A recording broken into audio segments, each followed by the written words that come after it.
Եթերում ազատ լուրերի հիմնական թողարկումն է, ես Արա Աբրահամյանն եմ, բարի երեկո, որ վերադարձությունները նախ համառոտ։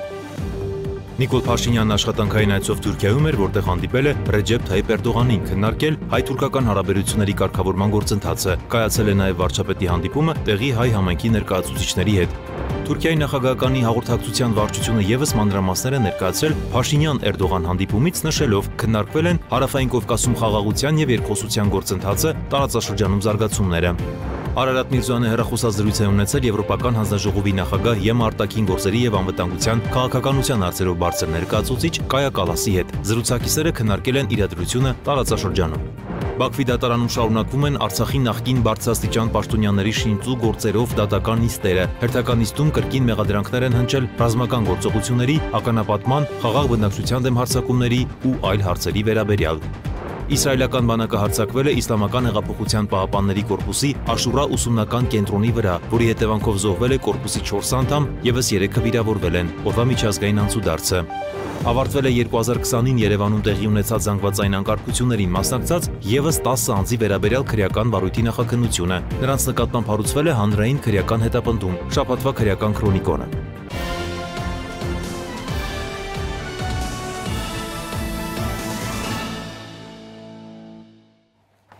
Նիկոլ Փաշինյանն աշխատանքային այցով Թուրքիայում էր, որտեղ հանդիպել է Ռեջեփ Թայիփ Էրդողանի հետ, քննարկել հայ-թուրքական հարաբերությունների կարգավորման գործընթացը, տարածաշրջանային անվտանգության, տնտեսության և տրանսպորտային հաղորդակցությունների վերականգնման հնարավորությունները։ Մտքեր են փոխանակվել նաև Հայաստան-Ադրբեջան խաղաղության գործընթացի, խաղաղության խաչմերուկ նախագծի վերաբերյալ։ Փաշինյանը հանդիպել է նաև տեղի հայ համայնքի ներկայացուցիչներին։ Մանրամասները տեսանյութում։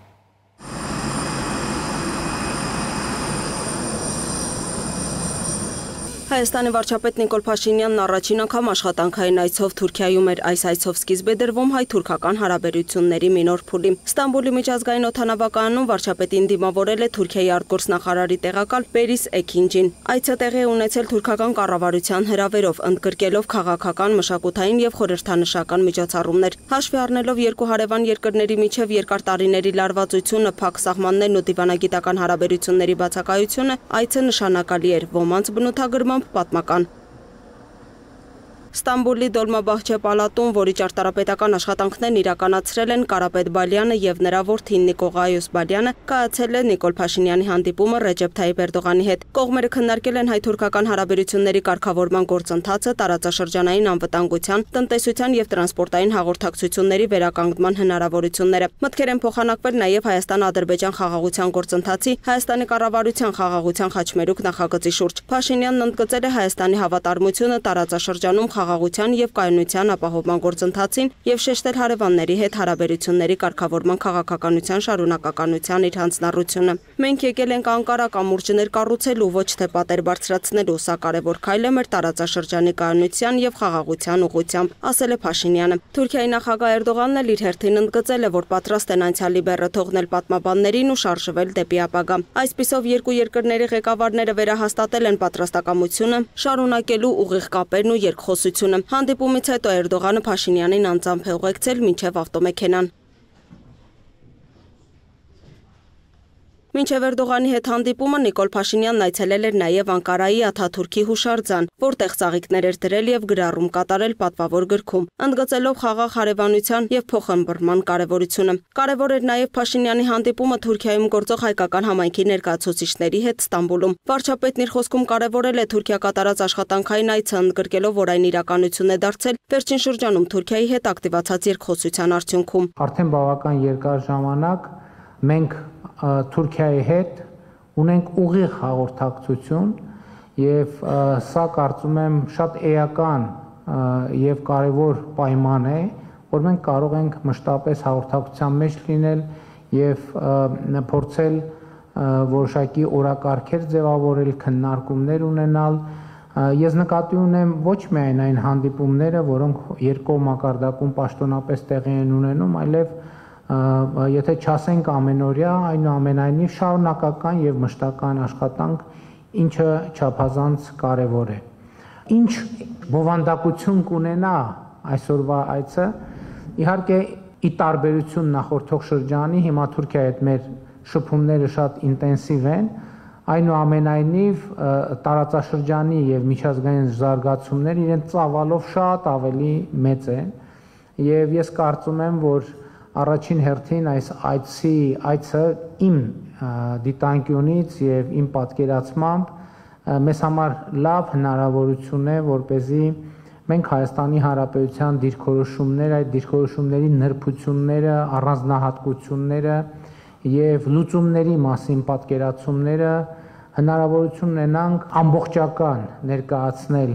Թուրքիայի մեր գործընկերներին։ Նա հույս է հայտնել, որ Էրդողանի հետ հանդիպումը նոր ազդակ կհաղորդի երկկողմ հարաբերություններին։ Երկրի ղեկավարի խոսքով այցի հիմքում ընկած են Հայաստան-Թուրքիա միջպետական հարաբերությունները, իսկ ընթացող գործընթացը հարաբերություններ հաստատելու օրակարգ է, որը բխում է երկու երկրների շահերից։ Որ մենք խոսում ենք հարաբերությունների կարգավորման մասին, դիվանագիտական հարաբերությունների հաստատման, հնարավոր տրանսպորտային ենթակառուցվածքների վերագործարկման, քաղաքական երկխոսության, այդ ամեն ինչը ի վերջո գործոններ են, որոնք բերում են անվտանգության, եւ նաեւ կուզեի հետեւյալը ընդգծել, որ տեսեք ինչ հետաքրքիր գործոն կա, որը նույնպես ֆոն է ապահովում մեր երկխոսության համար տարածաշրջանային մի շարք հարցերի վերաբերյալ Հայաստանի Հանրապետության եւ Թուրքիայի Հանրապետության դիրքորոշումները բավականին մոտ են։ Հայաստանի վարչապետը հայտնել է, որ Թուրքիայի նախագահ Ռեջեփ Թայիփ Էրդողանին հրավիրելու է Հայաստան 2026-ին Երևանում անցկացվելիք Եվրոպական քաղաքական համայնքի գագաթնաժողովի շրջանակներում։ Միաժամանակ Փաշինյանը շեշտել է Թուրքիայի հայ համայնքի դերը միջպետական հարաբերությունների հաստատման եւ երկխոսության խորացման գործընթացում։ Այցը երկխոսությունը ինքը կունենա դրական ազդեցություն մեր տարածաշրջանում երկխոսության, կայունության, համագործակցության մթնոլորտի հաստատման վրա։ Եվ գիտեք ինչ, այդ նյուանսը ինձ շատ կարևոր է թվում, որ մենք արձանագրենք, որ մեր խնդիրը եւ պատկերացումը ինչ որ զրոյական կետից հարաբերություններ կառուցելը։ Սա շատ կարևոր է, որովհետեւ երբ որ դու զրոյից ինչ որ մի բան ես կառուցում, դա ուրիշ իրավիճակ է։ Երբ որ փորձում ես ինչ որ մի բան վերակառուցել, վերաձևակերպել, դա բոլորովին ուրիշ վիճակ է։ Եվ իմ ընկալմամբ եւ մեր ընկալմամբ մենք պետք է կենտրոնանանք եւ մենք կենտրոնացած ենք հենց այս երկրորդ տարբերակի վրա արձանագրելով, որ մենք այո կարող ենք նոր հարաբերություններ կառուցել Հայաստանի Հանրապետության եւ Թուրքիայի Հանրապետության միջեւ։ Վարչապետը պատասխանել է հանդիպման մասնակիցների հարցերին, որոնք Հայաստանի եւ Ադրբեջանի միջև խաղաղության հաստատման ուղղված քայլերի, տարածաշրջանային զարգացումների, իրական Հայաստան գաղափարախոսության եւ այլ թեմաների մասին էին։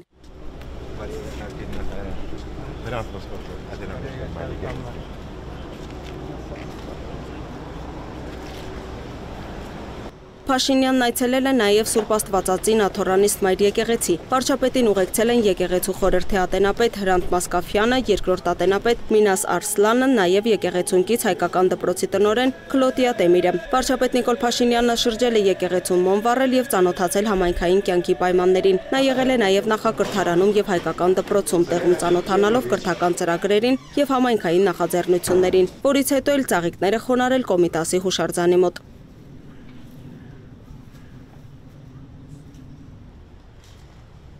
Վարչապետն այցելել է Ստամբուլի Կապույտ մզկիթ, այստեղ նրան դիմավորել եւ ուղեկցել է մահմեդական հոգեվորականը։ Իդեպ հաղորդվում է, որ պաշտոնական այցի ընթացքում թուրք գործընկերների հետ քննարկվել են ենթակառուցվածքային ծրագրերի, սահմանային վերահսկողության մեխանիզմների եւ առևտրային հոսքերի հեշտացման վերաբերյալ հարցերը, նաեւ ապաշրջափակման ծրագրերը կապված երկաթուղային եւ ավտոճանապարհային կապի վերականգնման հետ։ Քննարկման օրակարգում են եղել նաեւ Հայաստան-Թուրքիա ուղիղ ավիաչվերթների ավելացման, Հայաստանի ապրանքների թուրքական շուկա արտահանմանն առնչվող հարցերը։ Հիշեցնենք, որ Կառավարական պատվիրակության կազմում էին նաև Հայաստանի արտգործնախարար Արարատ Միրզոյանը, արտգործնախարարի տեղակալ Վահան Կոստանյանը եւ ազգային ժողովի փոխնախագահ Հայաստան-Թուրքիա կարգավորման գործընթացում Հայաստանի Հանրապետության հատուկ ներկայացուցիչ Ռուբեն Ռուբինյանը։ Նիկոլ Փաշինյանի այցը մեծ արձագանք է ստացել ինչպես Հայաստանում, այնպես էլ Թուրքիայում։ Հայկական քաղաքական դաշտում շատերը ողջունել են այցը, այն որակելով խիզախ քայլ հանուն խաղաղության։ Մինչդեռ ընդդիմադիր շրջանակներում քննադատվել է ներկայացվել զիջողական քաղաքականություն։ Իդեպ այցը մեծ արձագանք է ստացել նաև թուրքական մամուլում։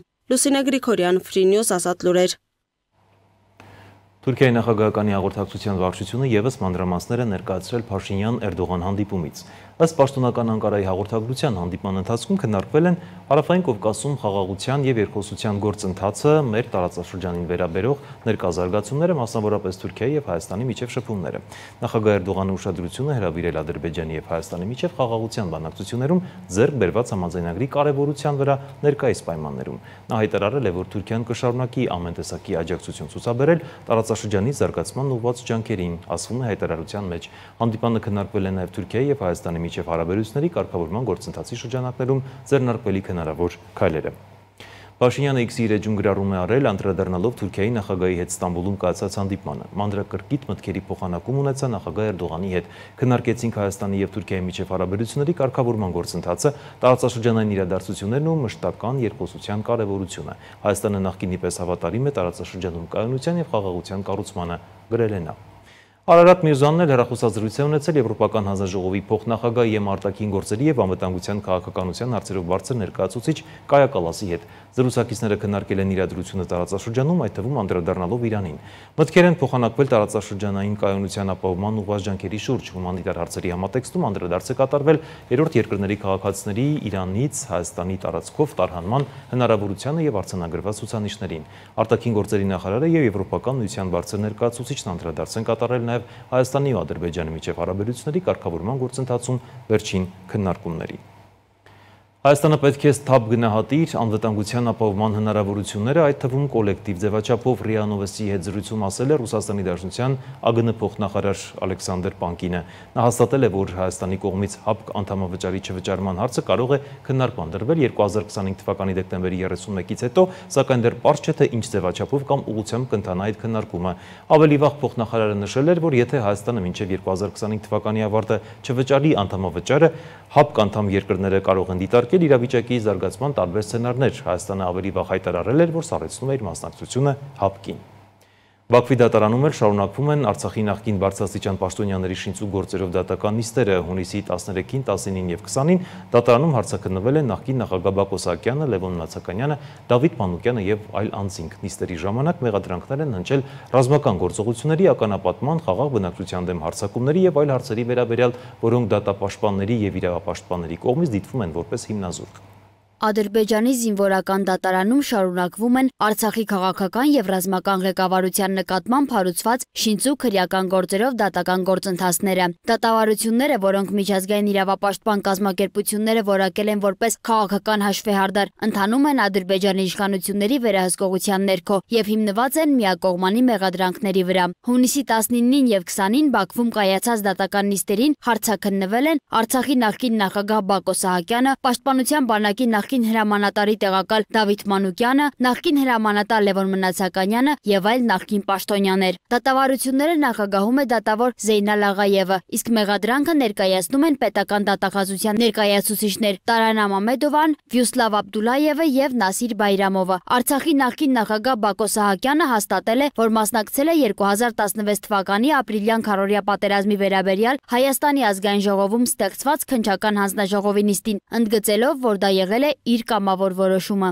Նա նշել է. Այդ հանձնաժողովի նիստում թե զինվորականները, թե քաղաքացիական անձինք պատասխանել են տարբեր հարցերի։ Այս հանձնաժողովից ինձ առաջարկ է ուղարկվել, որովհետև նրանք չէին կարող ստիպել ինձ մասնակցել իրենց նիստին։ Նա հայտարարել է, որ այդ հանձնաժողովի աշխատանքներն օրինական են, քանի որ քննարկվել են Հայաստանի զինված ուժերի գործողությունները։ Սահակյանը նաև նշել է ռազմական գործողությունների ժամանակ հայկական կողմից ներգրավված ռազմական բարձրագույն ղեկավարների անունները՝ Սեյրան Օհանյան, Յուրի Խաչատուրով և Լևոն Մնացականյան։ Դատարանում ցուցադրվել են տեսագրություններ, այդ թվում Պաշտպանության նախկին նախարար Դավիթ Տոնոյանի Նյու Յորքում արված ելույթից մի հատված, որտեղ նա նշում է նոր պատերազմ, նոր տարածքներ։ Մեղադրողները նաև ներկայացրել են իբրև Արցախի զինված ուժերի կողմից ընդունված հրամանագրեր, որոնք ուղղված են եղել Ադրբեջանի քաղաքացիական բնակավայրերի վրա հարվածներ հասցնելուն։ Այս փաստաթղթերի իսկությունն անկախ աղբյուրների կողմից չի հաստատվել և նրանց ներկայացումը դիտվում է որպես քաղաքական շահարկում։ Դավիթ Մանուկյանն իր ցուցմունքում հերքել է մասնակցել մասնակցությունը խաղաղ բնակավայրերի թիրախավորմանը, պնդելով, որ նման հրաման չի ստացել եւ չի ներգրավել այդ գործընթացներում։ Նա նշել է, որ Արցախի բանակը չի ունեցել Իսկանդեր-M կամ .U տեսակի հրթիռներ եւ այդ սպառազինությունն առնչվում է միայն Հայաստանի զինված ուժերին։ Մանուկյանը նաեւ պատասխանել է ականապատման վերաբերյալ պետական մեղադրողի հարցերին։ Սովորական խաղաղ ժամանակներում, երբ ես զորամասի հրամանատար էի, ականների հետ կապված միջադեպեր էին լինում։ Չնայած այդքան շատ չէին, սակայն ականապատումներ տեղի էին ունենում։ Շատ հստակ հրահանգներ էին տրվում ձևաթղթերի եւ քարտեզների պահպանման վերաբերյալ։ Ականների տեղադրման յուրաքանչյուր գործողությունից առաջ բարձրագույն հրամանատարությունը հրաման է իջեցնում։ Նա հերքել է նաև, որ Արցախի զինծառայողները ներգրավված են եղել ռազմագերիների նկատմամբ խոշտանգումների կամ քաղաքացիական բնակչության տեղահանման գործողություններում։ Նախորդ նիստը տեղի է ունեցել հունիսի 13-ին, որի ընթացքում էլ հարցաքննվել էր Արցախի պաշտպանության բանակի նախկին հրամանատար Լևոն Մնացականյանը, որը ներկայացրել է իր զբաղեցրած պաշտոնները 2015 թվականից մինչև 2020 թվականներին։ Նա նշել է, որ 44-օրյա պատերազմի ընթացքում որևէ պաշտոն չի զբաղեցրել, եղել է թոշակառու, սակայն քանի անգամ Արցախ այցելել է նախագահ Արայիկ Հարությունյանի հանձնարարությամբ, օգնելու պաշտպանության կազմակերպմանը։ Նիստի ընթացքում ցուցադրվել է նաև իբր Շուշի միջնակարգ դպրոցում տեղի ունեցած խորհրդակցության տեսագրություն, որտեղ Սամվել Բաբայանը ներկայացնում է Շուշիի շրջափակման ռազմագործողության պլանը։ Մնացականյանը հաստատել է իր մասնակցությունը խորհրդակցությանը,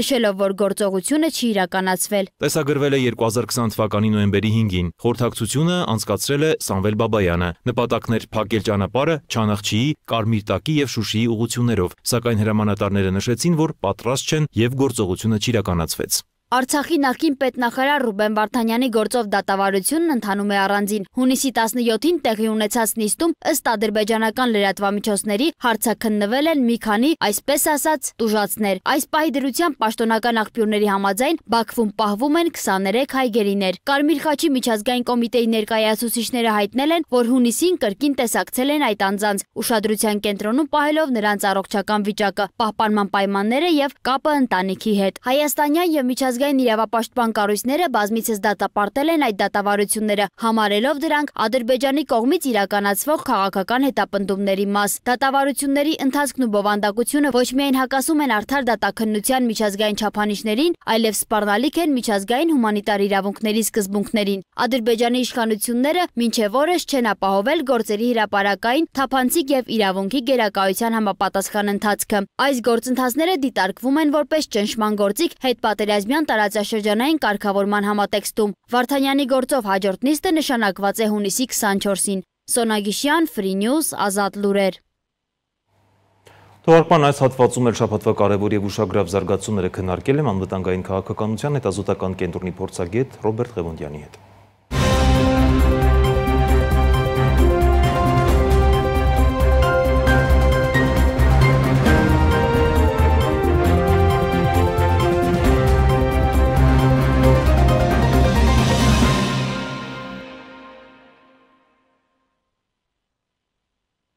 Բարեկո պարոն Ղևոնդյան, շնորհակալություն հրավերն ընդունելու համար։ Ձեզ եմ շնորհակալ։ Միասին փորձել ենք ամփոփել անցնող շաբաթվա կարևոր եւ ուշագրավ իրադարձությունը եւ սկսենք թերևս ամենակարևոր թեմայից, արդեն 9 օր է աշխարհի ուշադրության կենտրոնը Իսրայել-Իրան հակամարտության վրա է, պատերազմի 9-րդ օրն է, այսպես ասած։ Փորձենք ամփոփել, ինչ ունենք այս պահին գետնի վրա, ինչ իրավիճակում է Իսրայելը, ինչ իրավիճակում է Իրանը։ Խնդրեմ ձեր մեկնաբանը։ Կարելի է ասել, որ երկու կողմերն էլ դեռևս ունեն որոշակի ներուժ, որը ամբողջապես չեն բացահայտել։ Ինչպես եւ առաջին օրերին, այնպես էլ այսօր անհրաժեշտ է արձանագրել, որ Իսրայելը ավելի ռազմավարական գործողություններով է աչքի ընկնում, Իրանի գործողությունները մի փոքր ավելի հախուռն են։ Պետք է նկատենք, որ Իսրայելը իր հարվածներով, իր գործողություններով նվազեցնում է Իրանի ռազմական ներուժը, նվազեցնում է Իրանի միջուկային ուրանի հարստացման եւ այլ գործողություններով մտավոր ներուժը, որովհետեւ վերացնում է, տեսնում ենք գիտնականների եւ այլն։ Դրա փոխարեն Իրանը հարվածներ է հասցնում եւ վնասում է ենթակառուցվածքներ, որոնք վերականգնելի են։ Տեսեք, ի տարբերություն Իսրայելի կողմից հարվածների, Այսինքն ավելի մեղմ է իրեն դրսևորում Իրանը։ Ոչ թե մեղմ է դրսևորում, այլ հնարավորություններն են այդքան։ Այսինքն Իրանը չի կարողանում օրինակ վնաս հասցնել Իսրայելում ռազմական խոշոր որևէ արտադրության կամ Իրանը չի կարողանում վերացնել Իսրայելում բարձրաստիճան որևէ զինվորականի, իսկ Իսրայելը կարողանում է դա անել։ Տեխնոլոգիաների մասին է խոսքը։ Այո, քանի որ տիրապետում է շատ ավելի բարձր տեխնոլոգիաների։ Իհարկե հարգանքի արժանի է Իրանի գործողությունները Իրանի պատասխանը, որովհետև դրանք զուտ ռազմական առումով համարժեք են, այո, բայց ռազմավարական առումով համարժեք չեն։ Իսրայելը ավելի մեծ վնաս է կարողանում հասցնել Իրանին, քան Իրանն է կարողանում հասցնել Իսրայելին։ Եվ այս առումով պետք է նշել, որ Իրանի համար թերևս ավելի նախընտրելի կլիներ իրավիճակը հանգուցալուծել, համաձայնության գալ, քան Իսրայելի համար, եւ դա մենք տեսնում ենք իրականում։ Իսրայելը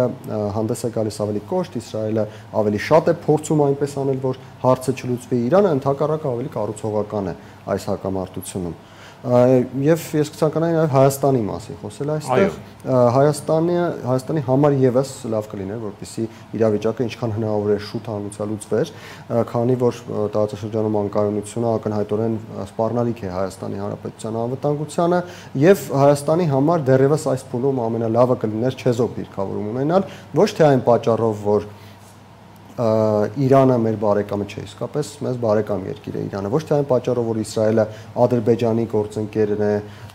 եւ մենք գիտենք, որ Իսրայելը որոշակի դերակատարում է, այլ այն պատճառով, որ Իրանի եւ մյուս կողմի միջև փոխհարաբերություններում Իսրայելը չէ գլխավորը, Իսրայելը չէ կարևորը։ Մենք տեսնում ենք, որ Իսրայելի թիկունքին կանգնած են պետություններ, ում հետ ակնհայտորեն Հայաստանը հիմա բարեդրացիական հարաբերություններ ունի, Միացյալ Նահանգները, եվրոպական պետությունները ցավոք սրտի երեք կայացած հանդիպման ժամանակ եվրոպական 3 պետությունների եւ Իրանի արտաքին գործերի նախարարի համաձայնություն ձեռք բերել չհաջողվեց որևէ հարցի շուրջ։ Այնուամենայնիվ այդ պետությունները, որոնք այսօր Հայաստանի հետ սերտ հարաբերություններ են հաստատել եւ օգնում են մեզ, եկեք իրատես լինենք, օգնում են մեզ անվտանգության ապահովման գործում։ Հենց Հնդկաստանի մասով էլ կցանկանայի խոսենք, բայց կխոսենք այդ մասով։ Հնդկաստանը ավելի չեզոք է, տեսեք, Հնդկաստանը։ Բայց Հնդկաստանը հայտարարեց, որ ասեց ես կսատարեմ Իսրայելին։ Այն դեպքում, երբ որ Պակիստանը ասեց, որ ես Իրանի կողմնակից եմ։ Տեսեք, այո, եթե Պակիստանը ընդհանուր միայն շահերի մասին է խոսքը, ոչ մի Իրանական, թեև Հնդկաստանը համեմատաբար ավելի չեզոք է,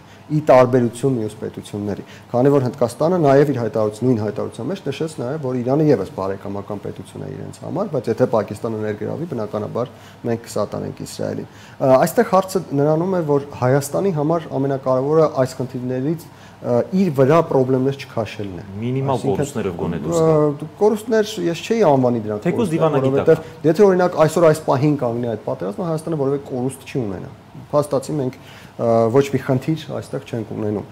բայց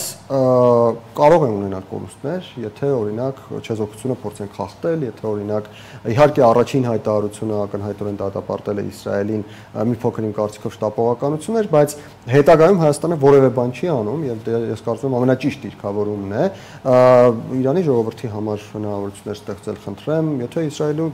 հрьяաներ կլինեն, ովքեր կցանկանան պատերազմից խուսափելու համար Հայաստան գալ, նույն տրամաբանությամբ խնդրեմ, բայց պետություններին օգնություն առաջարկել կամ մասնակցել, միջամտել կամ հայտարարություններով հանդես գալ, ես կարծում եմ չարժե։ Շատ լավ, Հայաստանին դեռ կանդրադառնանք, պարոն Ղևոնդյան, կցանկանայի խոսենք նաև մյուս դաշնակիցների մասին, Իսրայելի մասով Միացյալ Նահանգների նախագահի հայտարարության մասին, որը 3 բառացիորեն հայտարարեց եւ վերջնաժամկետով խոսեց, ասելով, որ 2 շաբաթ ժամանակ եմ տալիս, 2 շաբաթում կողմնորոշեք, բայց դրանից բացի բազմաթիվ այլ հայտարարություններ է արել Թրամփը, կապիտուլյացիա, ինչպես կհիշեք, նա գրառումներ էր անում X-ում եւ այլն, ամեն ինչ ասում էր, բայց կարծես ոչ մի բան ուղղակի շոուի համար է ստացվում։ Կարող ենք ասել, որ թիվ 1 գերտերության թիվ 1 ղեկավարի խոսքն էլ է դարձել, կարծես ոչ այդքան արժեքավոր։ Այո, դարձել է, ես նույնիսկ ցանկանում եմ տեղեկացնել, որ հումոր կա այդ առումով, երեկվա հայտարարությունից հետո Թրամփի, ասում են, որ Թրամփը 2 շաբաթներ շատ ունի եւ բոլորին բաժանում է, եւ ստացվում է, որ իսկապես արժեքը բավականին ընկել է, այլևս Միացյալ Նահանգների նախագահի այն խոսքը չէ, որից հետո սպասում էինք գործողությունների, եւ դա կապված է հենց նրա հետ, որ Թրամփի խոսքը եւ գործը չեն համընկնում իրար հետ արդեն բավական երկար ժամանակ։ Սկսած նրանից, որ նա գալիս էր, որպեսզի թույլ չտար պատերազմներ, բայց նա ունի այսօր ավելի շատ պատերազմ, քան կար նրա հունվարի 20-ին նախագահ դառնալուց առաջ։ Այսինքն փաստացի նա պատերազմ բերել է, ոչ թե պատերազմները վերացրել է։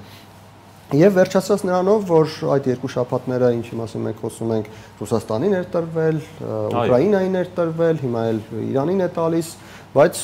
դրանից հետո որևէ գործողություն մենք չենք տեսել, էական գործողություն, որը կփոխի տրամաբանությունը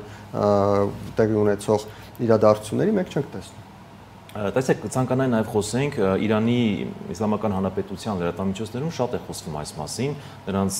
ԶԼՄ-ներում շատ է տարածվում այս տեղեկատվությունը եւ նրանք կարծես արդեն անթակույց մեղադրում են Ադրբեջանին Իսրայելին սատարելու համար եւ նույնիսկ ես ուզում եմ նշել Թասնիմ լրատվամիջոցը, որտեղ նրանք կոչ են անում, որ Ադրբեջանից պետք է իրենց իշխանությունները, Իրանի Իսլամական Հանրապետության իշխանությունները հաշվեհարդար տեսնեն, որտեղ Ադրբեջանը շատ լուրջ ներգրաված է, թեկուզ անուղղակի կերպով ցույց չի տալիս, հայտարարություններ չի անում, բայց նրանք շատ լավ հասկանում են, որ օկուպացված Արցախը շատ ավելի մոտ է այնտեղ հարվածելու եւ անօթաչուների մասով եւ այս մասով ինչ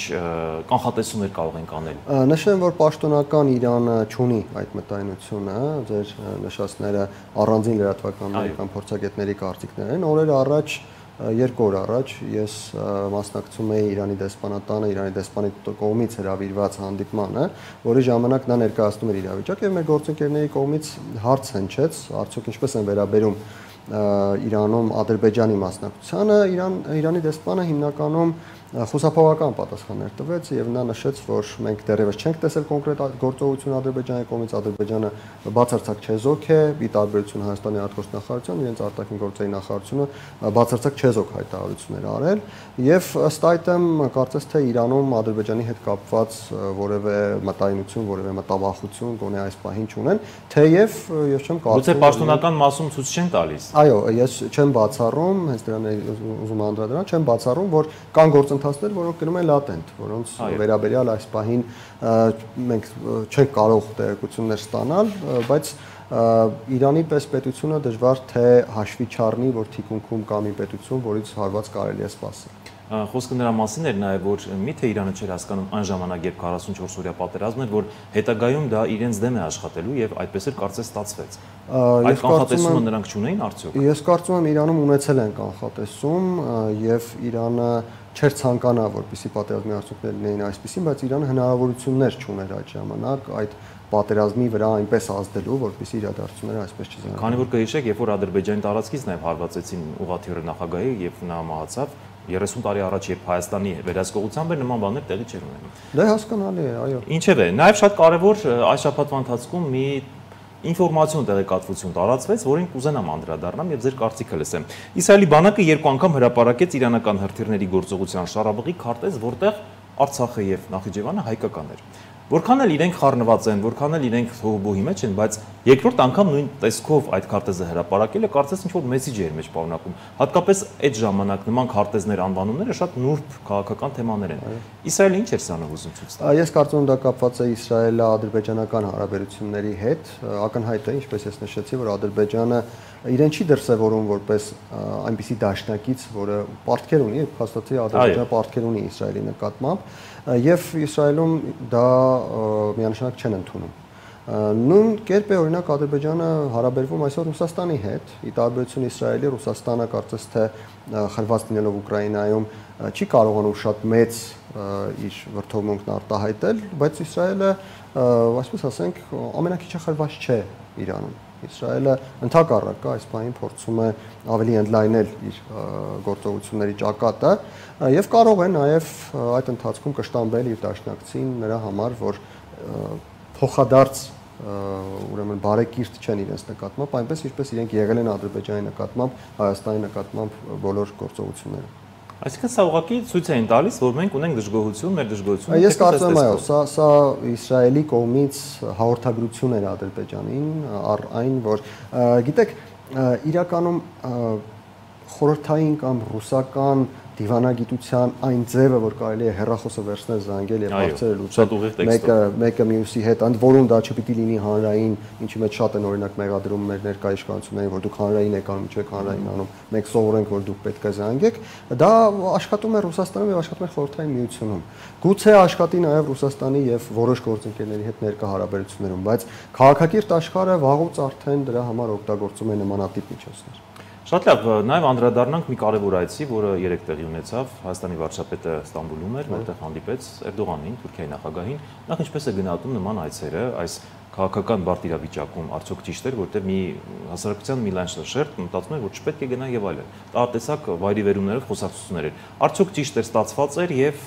ինչ հետագա արդյունքներ սպասեն։ Նախ նշեմ, որ այցը ինքնին շատ կարևոր էր, որովհետեւ այն իրավիճակը, որը գոյություն ունի մեր տարածաշրջանում, անվտանգային ռիսկեր է մեզ համար բավական մեծ ռիսկեր է գեներացրել եւ դրանց կառավարելու մի քանի միջոցներ կան։ Միջոցներից մեկն այն է, որ մենք գնում ենք խնդրում ենք ինչ-որ մեկին, որպեսզի մեզ իր հովանոցի տակ վերցնի,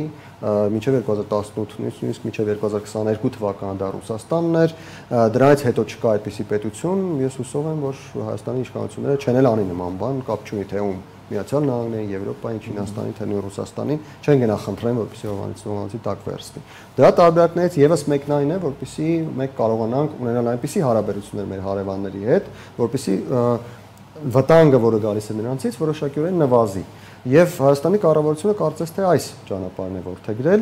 ինչը նշանակում է, որ Փաշինյանի այցը Թուրքիա եւ Էրդողանի հետ զրույցը կարող է որոշակիորեն նվազեցնել անվտանգային ռիսկերը կապված Թուրքիայի հետ։ Կարող է դա չնվազեցնել Ադրբեջանից եկող ռիսկերը, նույնիսկ կարող է ավելացնել, որովհետև այս երեք եւ այսօր ես տեսնում եմ որոշակի հիստերիկ տրամադրություններ Ադրբեջանում, առ այն, որ Էրդողանը իր խոսքում նշել է խաղաղության համաձայնության մասին, ճանապարհել է ներողություն նույն օրը նրանք կրակեցին հանդում։ Այո, նույն զուգահեռ իրականության մեջ դա պետք է նաեւ հաշվի առնել։ Դա եւս հիստերիայի դրսևորումներից մեկն է,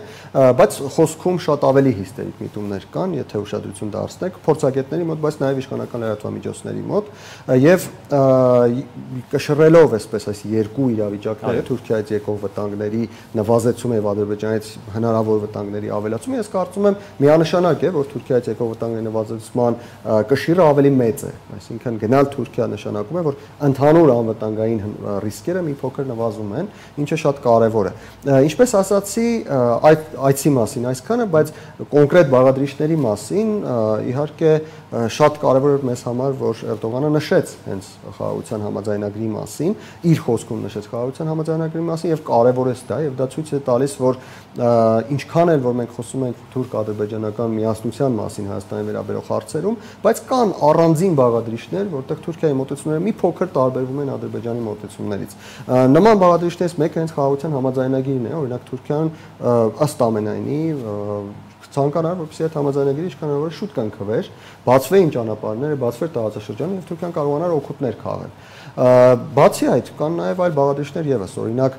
հնարավոր տարանցիկ ճանապարհը Ասիայից դեպի Եվրոպա, որը այս պահին օգտագործվում է օդով, կարող է օգտագործվել նաեւ ցամաքով։ Եվ ցամաքով օգտագործելիս պարտադիր չէ, որ այդ ապրանքները անցնեն Սյունիքի մարզով, այդ ապրանքները կարող են անցնել Հայաստանի հյուսիսով։ Եվ այստեղ եւս Հայաստանի եւ Թուրքիայի շահերը ավելի են համընկնում։ Առաջին նրա համար, որ այստեղ անվտանգության հավելյալ հնարավորություններ կան, քանի որ Իրանի սահմանից բավական հեռու է, եւ նաեւ Ռուսաստանի սահմանից է հեռու։ Ես նշեմ, որ Ադրբեջանից Վրաստանով անցնող ճանապարհը այս պահին Հարավային Օսեթիայի ռուսների կողմից օկուպացված հատվածից բավական մոտ է անցնում։ Առաջին անվտանգության հարցը եւ երկրորդը տնտեսական շահավետության հարցը։ Այս ճանապարհը, որի մասին ես նշում եմ, Հայաստանի հյուսիսով անցնող հնարավոր ճանապարհը ամենակարճն է, որը կապում է Չինաստանին եւ Միջին Եվրոպայի հետ։ Դրանից կարճ ճանապարհ ուղղակի ֆիզիկապես գոյություն չունի, հավանաբար օդային ճանապարհն է ավելի կարճ, ցամաքային այլ ճանապարհ նույնիսկ ծովային ավելի կարճ ճանապարհ գոյություն չունի։ Այսինքն այստեղ եւս մի կետ կա, որտեղ Հայաստանի եւ Թուրքիայի շահերը համընկնում են եւ Թուրքիայի եւ Ադրբեջանի շահերը ամբողջապես չեն համընկնում։ Իհարկե դա չի նշանակում, որ Թուրքիան ընդդեմ Ադրբեջանի Հայաստանի հետ ինչ-որ մի բան է անելու, բայց դա նշանակում է, որ Թուրքիան եւ Ադրբեջանը այնուամենայնիվ իրար հետ խոսելուց ունենալու են բարձրաբանելու հարցեր։ Եվ այստեղ ճիշտ աշխատելով կարող են զսպել Ադրբեջանի առավելապաշտական նկատմամբ։ Այո, որոշակի առումով, այո, Թուրքիայի ճիշտ աշխատելու դեպքում մենք կարողանանք նաեւ որոշակիորեն Թուրքիայի միջոցով ազդել Ադրբեջանի վրա, որովհետև Թուրքիայում ինչքան էլ որ իրենք համար Ադրբեջանը եղբայրական պետություն է, բայց նրանք իրատես են, Էրդողանի կառավարությունը ընդհանրապես շահի տեսակետից, տնտեսության տեսակետից իրատես է եւ ներողություն եւ եթե նրանք տեսնեն, որ կա որևէ տեղում շահավետության ավելի բարձր հնարավորություն, նրանք Ադրբեջանի հետ զրույցի ժամանակ գոնե կնշեն դրա մասին եւ Ադրբեջանը գոնե 2-3 անգամ ավելի կմտածի, թե ինչ անել։ Նորից նշեմ, դա չի նշանակում, որ Թուրքիան Ադրբեջանին զսպելու է, Թուրքիան Ադրբեջանին ինչ որ բան է ասելու արա կամ մի արա, նախ այն պատճառով, որ Թուրքիան չունի այդ հնարավորությունները ամբողջապես Ադրբեջանին կառավարելու։ Ադրբեջանը կառավարվում է նաև օրինակ Ռուսաստանից, կառավարվում է նաև որոշակի առումով Իսրայելից եւ այլն, եւ նաեւ Ադրբեջանում կա նախագահ, որը որոշ դեպքերում նույնիսկ ինքն է որոշում ընդունում, հաշվի չառնելով մյուսների կարծիքը։ Բայց դա նշանակում է, որ Թուրքիայի կողմից Ադրբեջանի նկատմամբ Հայաստանի համար նեգատիվ ազդեցությունը կարելի է որոշակիորեն սահմանափակել։ Շնորհակալ եմ հանգամանալից ներկայացնելու համար։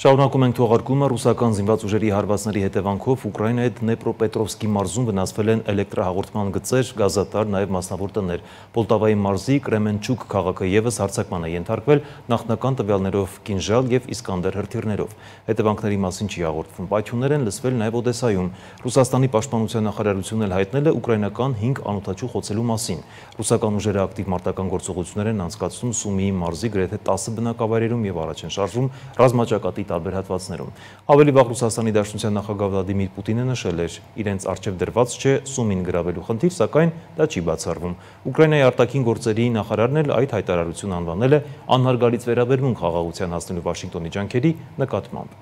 Իսրայելական բանակը հարձակվել է Իսլամական հեղափոխության պահապանների կորպուսի Աշուրա ուսումնական կենտրոնի վրա, որի հետևանքով զոհվել է կորպուսի 4 անդամ, ևս 3-ը վիրավորվել։ Միջազգային նորությունները տեսաշարով։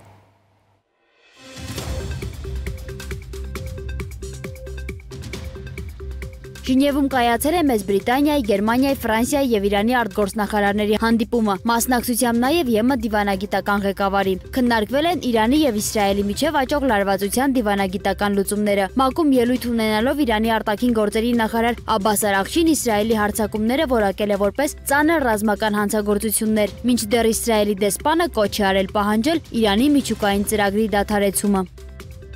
Իրանի արտաքին գործերի նախարար Աբբաս Արաղչին հայտնել է, որ Թեհրանը պատրաստ է շարունակել բանակցությունները Մեծ Բրիտանիայի, Գերմանիայի, Ֆրանսիայի եւ Եվրամիության մյուս երկրների հետ, նաեւ եվրոպական եռյակի ձևաչափով նոր հանդիպման հնարավորությամբ։ Միաժամանակ նա ընդգծել է, որ բանակցություններ չի վարի, քանի դեռ Իսրայելի հարձակումները շարունակվում են։ Արաղչին հայտնել է նաեւ, որ Ամերիկայի Միացյալ Նահանգների քայլերը կարող են քողարկված հարձակման նախապատրաստություն լինել, ինչից Վաշինգտոնի հանդեպ վստահությունն այժմ խաթարված է։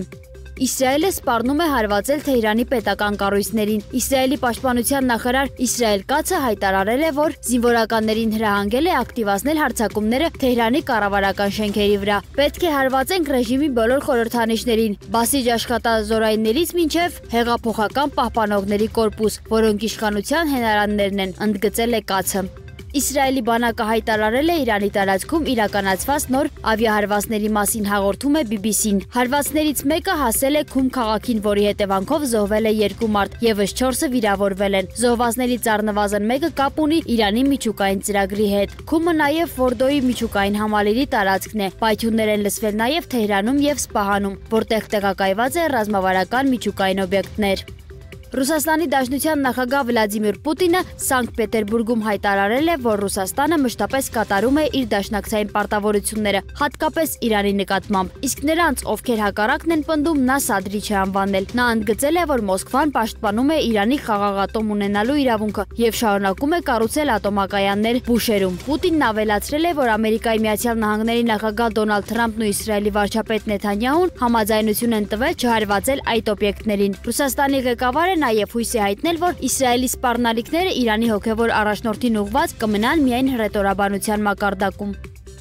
Ուկրաինայի եւ Ռուսաստանի միջև կայացել է գերիների փոխանակման հերթական փուլը։ Կողմերը վերադարձրել են հիմնականում ծանր վիրավոր եւ հիվանդ զինծառայողների, հայտնում են պաշտոնական աղբյուրները։ Ռուսական կողմը տեսանյութ է հրապարակել վերադարձած գերիների մասնակցությամբ, ովքեր վանկարկում են Ռուսաստան, պահելով ազգային դրոշը։ Փոխանակված գերիների թիվը կողմերը չեն բացահայտում։ Փոխանակման շուրջ պայմանավորվածությունը ձեռք էր բերվել հունիսին Ստամբուլում կայացած բանակցությունների արդյունքում։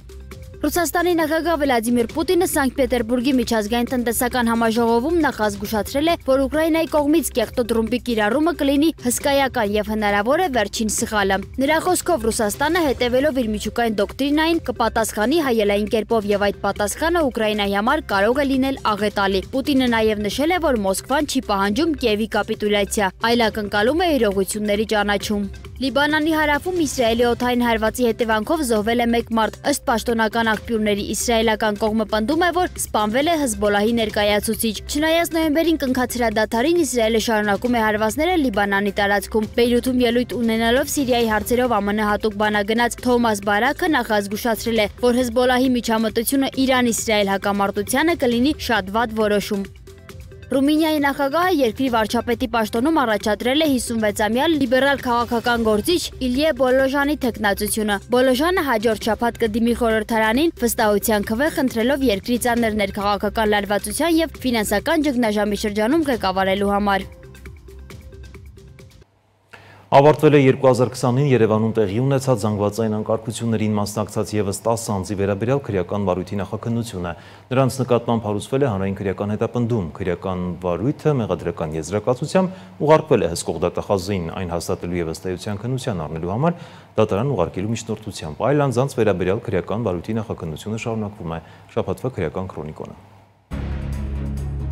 Եթե մինչև 2026 թվականի մարտ Ադրբեջանը Գուրգեն Մարգարյանի գործով դիմումատուների խախտված իրավունքների վերականգնման ուղղված որևէ քայլ չանի, Եվրախորհրդի նախարարների կոմիտեն այդ երկրի նկատմամբ կձեռնարկի խիստ միջոցներ։ Եվրադատարանի 2020 թվականի դատավճռով Ադրբեջանը պետք է փոխհատուցեր դիմումատուներին, նաև նախագահի կայքից հեռացներ Ադրբեջանի քաղաքացիների ատելության խոսք պարունակող մոտ 300 նամակ։ Արձանագրվել է, որ Գուրգեն Մարգարյանի սպանության գործով Ադրբեջանը չի կատարել Եվրադատարանի 2020 թվականի վճռով սահմանված որևէ քայլ։ Նախարարների կոմիտեն վճռի կատարման անհատական միջոցառումների շրջանակում ընդունել է միջանկյալ բանաձև, որը վճռի չկատարման դեպքում հանդիսանում է բացառիկ միջոց։